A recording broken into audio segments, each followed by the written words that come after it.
അവൻ അടുത്തോട്ട് വരുംതോറും അവളുടെ മുഖം താഴ്ന്നുപോയി. അവളുടെ കണ്ണിൽ നീർത്തുള്ളികൾ വന്നുകൂടാൻ തുടങ്ങി. എടി പെണ്ണെ, ഈ സിബിൻ ഒന്ന് ആഗ്രഹിച്ച അത് നേടിയിരിക്കും. അതെന്തായാലും ശരി.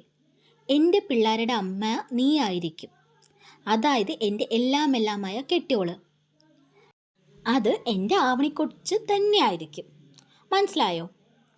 അവൻ മീശ മുറുക്കിക്കൊണ്ട് ആവണിയോട് പറഞ്ഞു. അല്ല, ഞാൻ നിന്നോട് പറഞ്ഞോ? നിന്റെ മുഖത്ത് നോക്കി പറഞ്ഞോ ഞാൻ നിന്നെ സ്നേഹിച്ചിട്ടില്ല എന്ന്? നിന്നോട് ആരാ അങ്ങനെയൊക്കെ വിചാരിക്കാൻ പറഞ്ഞത്? ഡേവിഡ് ആവണിയോട് ചോദിച്ചു. ഡേവിഡ്, അതായത് സിവിൻ. എടി പെണ്ണെ, നീ എൻ്റെ കണ്ണിൽ കണ്ടിട്ടില്ലേ നിന്നോടുള്ള സ്നേഹം? അതെങ്ങനെ ആത്മാർത്ഥമല്ലാത്തതെന്ന് നീ വിചാരിച്ചത്? പിന്നെ ഞാൻ അവിടെ പറഞ്ഞത് ഉദ്ദേശിച്ചതാണെങ്കിൽ അത് വേണം വെച്ച് പറഞ്ഞതാ. കാരണം എന്താണെന്നറിയോ? നിൻ്റെ ആ ഫ്രണ്ടില്ലേ അഞ്ജന, അവൾ ശരിക്കൊരു ദുഷ്ടയാണ്. ഒന്നിനോടും ഒരു സ്നേഹമില്ലാത്തവൾ. അത് നിനക്ക് മനസ്സിലായി കാണുമല്ലോ അല്ലേ? അവനങ്ങനെ പറഞ്ഞതും അവളുടെ ഉള്ളിൽ ചെറുതായൊരു നോവ് പടർന്നു. എത്രയായാലും സ്വന്തം ബെസ്റ്റ് ഫ്രണ്ട് അല്ലേ? അല്ല, അങ്ങനെ കണ്ടവളല്ലേ? അങ്ങനെയുള്ളവൾക്ക് എന്നെ തോൽപ്പിക്കാനുള്ള ഒരു നല്ലൊരു ആയുധമാണ് നീ. അതുകൊണ്ടാണ് ഞാൻ അങ്ങനെ പറഞ്ഞത്. പിന്നെ എൻ്റെ യഥാർത്ഥ ഐഡൻറ്റിറ്റി ഞാൻ നിന്നിൽ നിന്ന് മറച്ചു വെച്ചില്ലേ? അതിൻ്റെ ഒരു കുറ്റബോധമുണ്ടെന്ന് വെച്ചോ. അതുകൊണ്ടാണ് എല്ലാവരുടെയും മുമ്പിൽ വെച്ച് ഇത്ര പെട്ടെന്ന് ഞാൻ അവളുടെ കള്ളത്തരം എല്ലാം പൊളിച്ചേ. അതിനും ഒരു കാരണമുണ്ട്. അതെന്താണെന്നറിയോ? ഇനിയും നിന്നിൽ നിന്ന് എനിക്ക് ഒന്നും മറച്ചു വയ്ക്കാൻ ആവാത്ത കൊണ്ടാണ്. എൻ്റെ പെണ്ണിനെ കൂടുതൽ സങ്കടപ്പെടുത്താതിരിക്കാൻ വേണ്ടിയിട്ടാണ്. ഈ സിവിൻ്റെ ജീവനാടി പെണ്ണെ നീ, ഡേവിഡ് ആവണിയോട് പറഞ്ഞു. എന്തിനു വേണ്ടിയും ഏത് സാഹചര്യത്തിലായാലും ശരി ഞാൻ എൻ്റെ പെണ്ണിനെ വിട്ടുകളയില്ല. അങ്ങനെ പാതി വഴിയിൽ ഉപേക്ഷിക്കാനല്ല ഞാൻ നിന്നെ സ്നേഹിച്ചത് എന്ന് പറഞ്ഞ് അവളുടെ നെറ്റിയിൽ ഒരു ഉമ്മ കൊടുത്തു ഡേവിഡ്. അവളൊരു നിമിഷം അവൻ്റെ വാക്കുകളിൽ അലിഞ്ഞുപോയി. എന്നാൽ പെട്ടെന്നാണ് ഇനിയും അവൻ തന്നെ പറ്റിക്കുകയാണോ എന്ന ചിന്ത അവളിൽ ഉണർന്നത്. അങ്ങനെ ചിന്തിച്ചതിൽ തെറ്റു പറയാൻ പറ്റില്ലല്ലോ. അവളിൽ നിന്ന് അവനെ തള്ളി മാറ്റി അവൾ. വേണ്ട, എനിക്കൊന്നും കേൾക്കണ്ട. നിങ്ങളെന്നെ വീണ്ടും പറ്റിക്കാൻ നോക്കുക. എനിക്ക് ഒന്നും അറിയണ്ട. ഒന്ന് ഇറങ്ങിപ്പോയേ എന്ന് പറഞ്ഞ് പൊട്ടിക്കരയാൻ തുടങ്ങി അവൾ. അവളുടെ അവസ്ഥ ശരിയല്ലെന്ന് അവന് മനസ്സിലായി. ഒന്നാമത് അവളുടെ ഏറ്റവും വലിയ ഫ്രണ്ടാണ് അവളെ ചതിച്ചത്. അതിൻ്റെ വിഷമം ഉള്ളപ്പോൾ ഡേവിഡ് എന്ത് പറഞ്ഞാലും അവൾക്ക് അത് മനസ്സിലാവില്ലെന്ന് അവനറിയായിരുന്നു. അതുകൊണ്ട് അവളെ ഒന്ന് നോക്കിയ ശേഷം അവൻ റൂമിൻ്റെ പുറത്തേക്ക് പോയി. മറുവശത്ത് പ്രഭാകരൻ്റെ വീട്ടിൽ ചർച്ചയായിരുന്നു. പ്രഭാകരനും രണ്ടാം ഭാര്യ സുമതിയും അവളുടെ ആങ്ങള ദർശനം കൂടി. പ്രഭാകരനോട് സുമതി പറയായിരുന്നു, നിങ്ങളുടെ മകളെ കണ്ട് ഒരു ഉപകാരമില്ല. അവൾ വന്നിരിക്കുന്നത് കണ്ടില്ലേ? എന്തെങ്കിലും ഒരു കാര്യം നേരാവണ്ണം ചെയ്യാൻ അറിയുമോ ആ ജന്തുവിന്? തള്ള വിട്ടിട്ട് പോയപ്പോൾ തന്നെ എവിടെയെങ്കിലും കൊണ്ട് ആക്കണമായിരുന്നു. ഇപ്പം ആകെ നാണക്കേടായി. അവൾ ദേഷ്യത്തോടെ അഞ്ജുവിനെ കുറ്റപ്പെടുത്തി ഭർത്താവിനെ ഇരുപിരി കയറ്റാൻ തുടങ്ങി. നീയൊന്ന് മിണ്ടാതിരിക്കും സുമതി, അവൾ കേൾക്കും. ഞാനെന്തിനാ മിണ്ടാതിരിക്കേണ്ട ആവശ്യം? ആ നശൂലം കേട്ട എനിക്കെന്താ?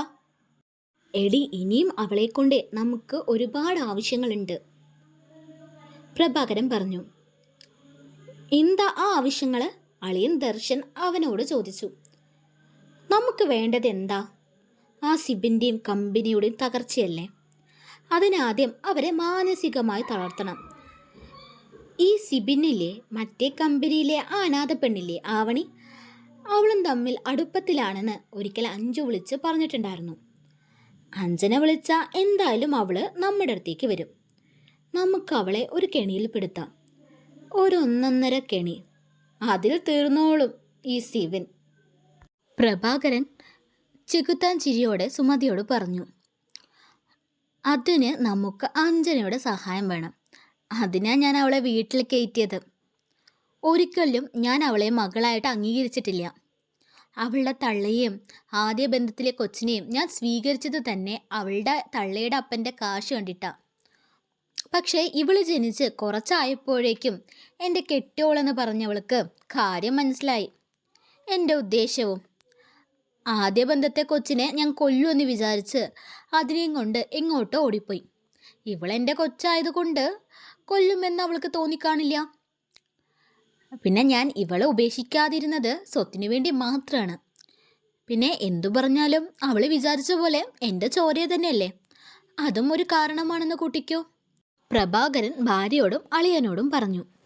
സുമതിക്ക് പ്രഭാകരൻ്റെ സ്വത്ത് മുഴുവൻ തൻ്റെ അനിയൻ്റെ പേരിക്ക് കൊടുക്കണം എന്നാണ് ആഗ്രഹം. അഞ്ജനയെ അതിനായി ഒഴിവാക്കണം.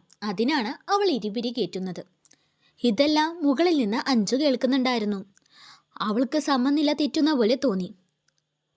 അളിയ, എന്തായാലും അവളെ നിങ്ങൾ കെണിയിൽപ്പെടുത്തില്ലേ?